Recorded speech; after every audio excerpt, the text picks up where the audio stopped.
Guys, it's Soldier Girl. So I'm doing my yard sale. I started a little later than I wanted to. It's 10:48 now. So I've been going for a couple hours now. And I kind of wanted to show you a little bit of, you know, how I go about having my yard sales or whatever. This is my fourth one that I've had since I started couponing. Originally, when I started couponing, I did not have any intentions of selling my product. I just realized that I was starting to get so much that it was just a good way to kind of turn a profit or whatever. Okay, my battery died. So I started a little later than I wanted to, but I kind of want to go over a few things that might help you guys that want to do have yard sales. As you can see, I pretty much covered up my the stuff that I don't plan on selling, and I did this last time.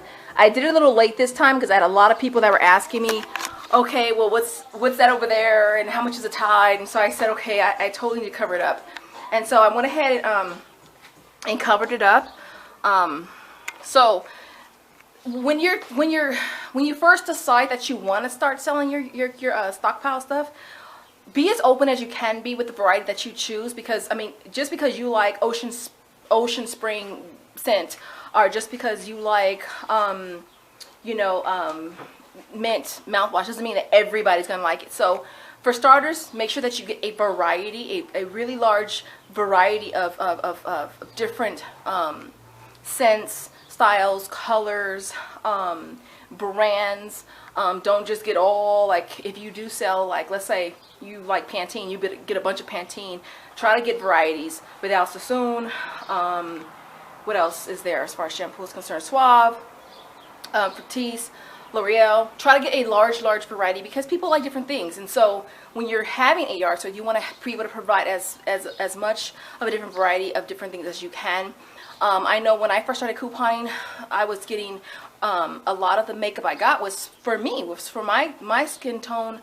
A lot of the colors of nail polish was the colors that I like, and so I started getting just all kinds of colors, just so that you can kind of cater to different people, which is just awesome.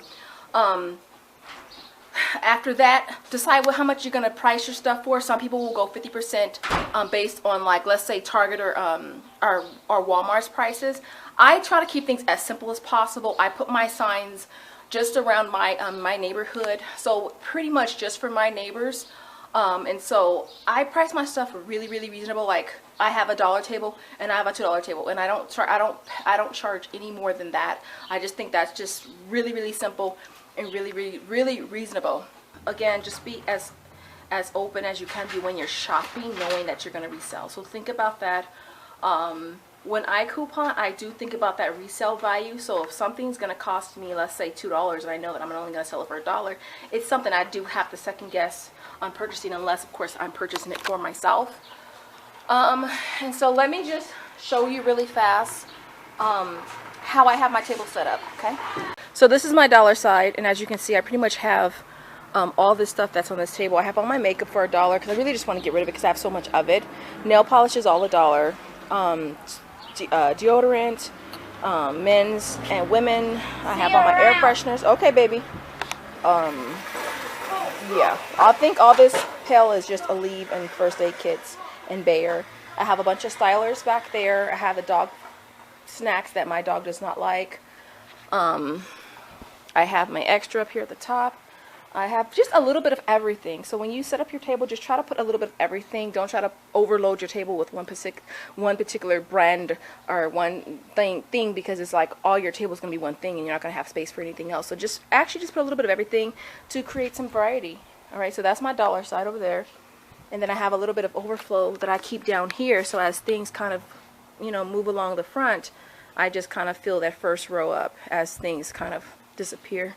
And this is my $2 table over here, which I have, you know, pretty much the pads and the tampons, makeup cleaners. I have some cotton nail wipes over there for $2. I have air fresheners, Dr. Scholl's, shampoo, conditioner, soap, scrubbing bubbles up there in the back. I have all my razors for $2, a little bit of hair dye, and this is pretty much just medicinal random products. I have eye drops, I have vitamins, you know, stuff like that. And so far, I'm doing pretty good. I'm pretty excited. And I pretty much started at 8, probably about 8:30. And so I'm just trying to do mine until about probably about 3 o'clock. I would say the first thing that I do is put my signs out. So I get up early, I go and put my signs around the neighborhood, and then I come back and I set up. Sometimes I'll kind of pre-set up and then go put my signs up and then come back and finish setting up, because it does, when you first start, it does take a little bit for customers to start coming, because it's so early in the morning and it's warm, and so that will determine everything as well. And so and then when I'm done at 3, I go back around, I pick my signs up, and if they're still still in decent condition, then I will use them for the next yard sale. And so that's basically it for now. I'll probably do a short clip when I finish my yard sale, just to let you guys know how everything went, and I will see you guys later. Bye. Hey guys, I just finished my yard sale. I actually went about 30 minutes over, so I went till 3:30, which is actually kind of good because I made like 75 bucks in that 30 minutes, so that was pretty cool. I'm gonna drive around and pick up all my signs. Okay guys, so this is a recap of my yard sale. It's been about 3 hours or so. I had to go buy my inserts and take Papa's to get something to eat, and I had to go and pick up all of my yard sale signs, which biggest pet peeve for me, since I started doing yard sales, because I never really noticed it before, is that people that have their yard sales and they put signs out and then they don't pick them back up, because that totally irks me. And so I went and picked all my signs up, and then again I went to buy my inserts, which you guys know I get them from a local coupon fairy out here. And so and then I had to come home and jump in the shower because I just felt really icky from being out in the humid hot sun dealing with flies, which I think is just so disgusting. And so but yeah, as far as the yard sale, because somebody asked me about my pricing, and I think I did talk about that in one of the previous clips, but I do pretty much just stick with $1 table and a $2 table. And I just feel like that's easier for me. Some people, again, will just go ahead and go 50% off of Target's or Walmart's prices. Again, it's completely up to you. I know that I could make a lot more money if I did up my prices, but again, I just try to be reasonable to my neighbors, and a lot of the signs that I post are just in my neighborhood, so they're just going to target just my neighbors. And so yeah, and not just that, but a lot of the items we get through couponing are free, are money makers, are really dirt cheap. And as far as items that sold really good, like for me today, I sold out of all of my L'Oreal shampoo and conditioner. I sold all of the Head and Shoulder. I sold all of my lotion. I think I had Nivea. I had some CVS brands. Oh god, only lotion I will not sell at a yard sale, you guys, is Aveeno. Aveeno is just way too expensive to be selling, and I keep that. So, but other than that, I sold all of my lotion. What else? I did really good with air fresheners, and I think this was actually the first time that I actually put all of my air fresheners out, as far as the Airwick automated machines that, you know, this automates the sprays. Those I did good on all of those. I did good on the aerosol sprays, as well as the car vent clips. I sold a lot of those. And what else? I only sold some of the Set and Refresh. What else? I did good on the Old Spice, you know, the 6-packs of the bar soap. I think we got those from Food for Less for like 49 cents. I sold all of them. What else? Windex touch-ups. I did really good on those, and I pretty much only put out a few because I wasn't quite sure how they were going to sell. And so I took out a few, and then once they sold, then I would just take out more and just kind of do that. I did awesome with razors. I always do amazing with razors, and I price them at $2 no matter the count. And you know, we had got, what, the big razors, like we got the 4+2. Well, I price matched at Walmart, and I got those. They actually ended up being a 51-cent money maker, and so I sold those for $2, and so I pretty much sold all of those, which I think I ended up with a total of 22. And so yeah, so that was cool.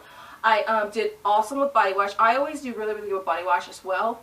I didn't sell very many stylers this time. What else? I didn't sell any tampons, surprisingly, this time. I sold a lot of pads. What else? I think that's basically it, you guys.